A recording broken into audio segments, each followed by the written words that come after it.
to Undisputed. We are live from Los Angeles. I'm Jenny Taft. You with Skip Bayless, Shannon Sharp. Good morning. Glad we're all back together. Oh, so you bless us with your presence in studio after your day trip to Atlanta in your private jet, right? Yeah, it was private. Yeah. Nah, it was me. Am I right? I mean, What is it, a G? must be nice. Six? It Must was be whatever, nice. whatever Delta is. Whatever Delta. But you know, guess who was on the way out? Guess who was my seatmate? You'll never guess. Odell Beckham. No. I don't know. And he said, you know what? He said, I love your career. He said, you do a great job at what you do. Steve Carell. No way. Yeah, he's shooting his TV show out there for the next 5 weeks. Yeah. Like, yeah, I said, oh, Steve, no I shit. just always feel Yeah. confident. Now, if he just said, that'd have did it for me, Skip. Really? Yeah. You just had to pat your own back. No, Just a little. Skip, I just give you a little insight to the conversation that we had. Do you know Anchorman, one of the greatest movies of all time? Do you know Brick? No. You don't know Anchorman.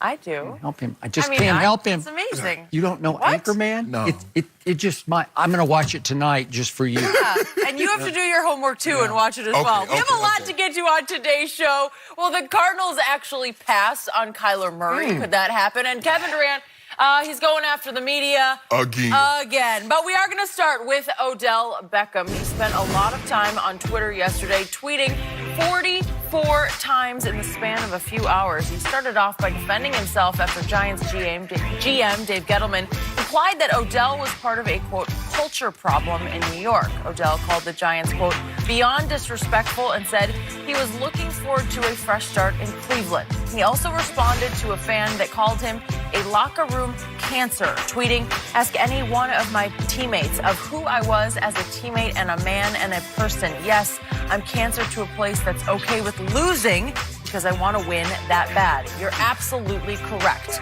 And another fan called out Odell for going on the boat trip to Miami before a playoff game, and Odell responded, and we lost by 20 points. Halftime Hail Mary. Packers on the road. There's no victim role. I had a terrible game.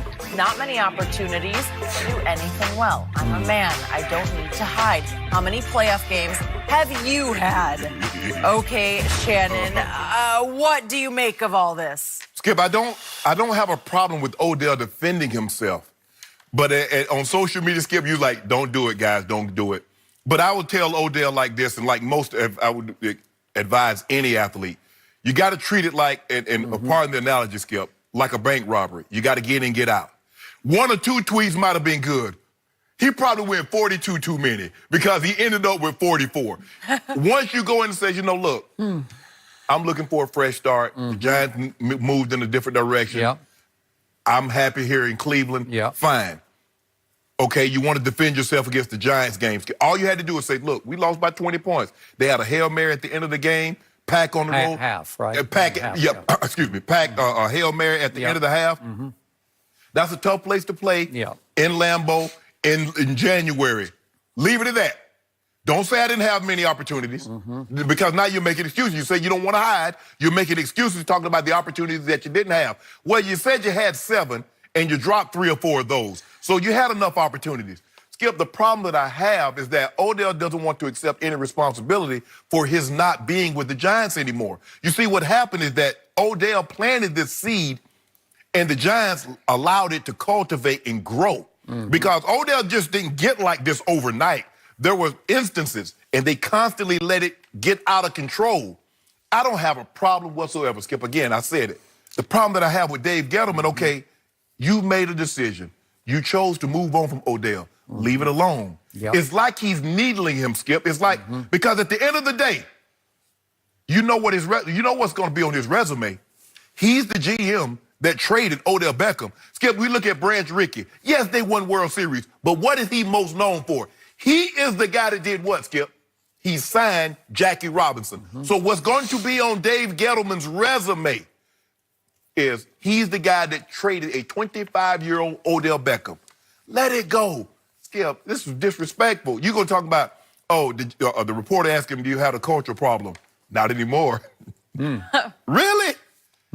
We know he's not talking about Olivier Vernon, who they also traded, Skip. We know he's not talking about Landon Collins, who they allowed to leave via free agency. Why are you doing this? That's things that players know, but some players do, be petty like that. You don't expect an exec from a team to be petty like Dave Gettleman. He just keeps it going. He keeps it going. Let it go. You've made a decision. The Giants seem to be comfortable with their decision. I can assure you Cleveland currently is happy with Odell. Why are we still talking about that? You need to worry about, you're talking about chemistry. Your chemistry is good. What about that scientist that's in the backfield, you know, the quarterback? So, Skip, I don't have no problem. But Odell needs to understand, you bear some responsibility in this. But Dave Gettleman needs to let this go, Skip. I don't know where to start with this. I just dug out from under 44 straight tweets. I psychoanalyzed all this, and Odell mentioned twice in here, this is like a therapy session.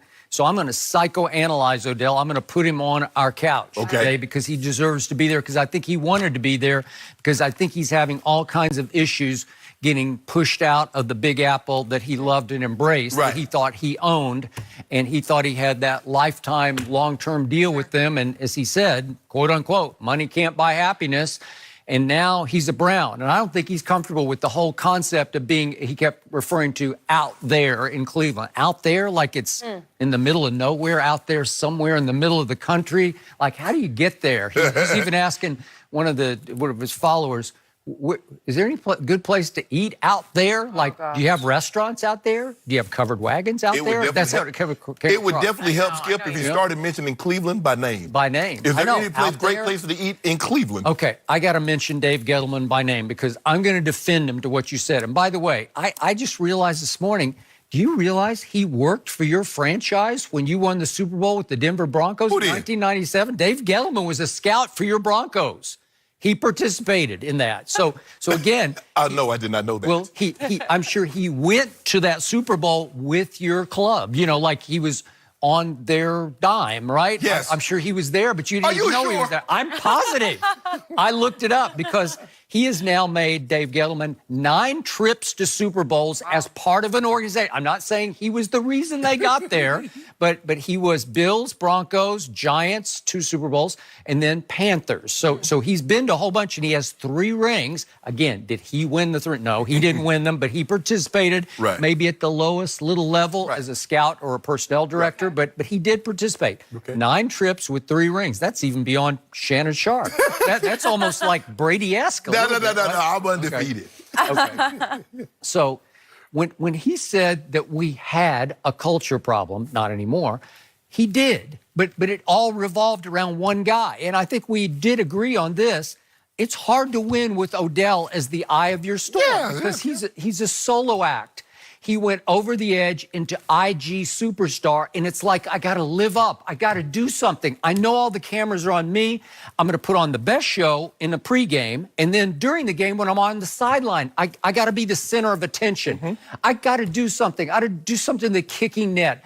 I got to make faces. I got to throw my helmet. I got to do something because they're waiting for me to be a star even when I'm not on the field. And we know all the things that he was involved in, one thing after another, from Josh Norman to the kicking net, to I'm going to pee to mark my territory after I score a touchdown, blah, blah, blah. We could go on and on and on. And it's just hard to win in pro football that way because you know this, and I've told you this in all my years of covering all the sports.